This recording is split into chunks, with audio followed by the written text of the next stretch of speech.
वालेकुम, welcome to my channel. आज हम लौकी की सब्ज़ी बना रहे हैं। इसके लिए हमें चाहिए लौकी, ऑयल,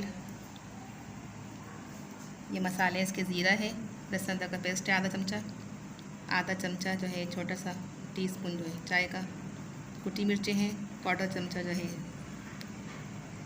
गरम मसाला है,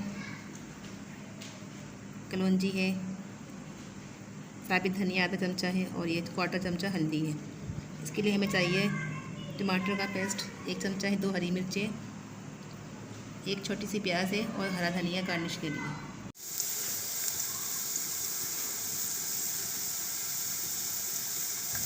जब प्याज कच्ची पक्की हो जाएगी तो हम सब मसाले शामिल कर देंगे और थोड़ा पानी डाल के तो पकने देंगे।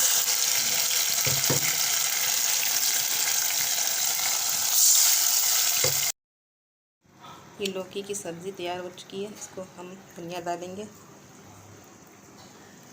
ये तैयार है। ये हमने लौकी की सब्ज़ी बनाई है, ये तैयार हो चुकी है। आप इसको अपने घर में ट्राई करें और हमें बताइए कैसी बनी। अल्लाह हाफिज़।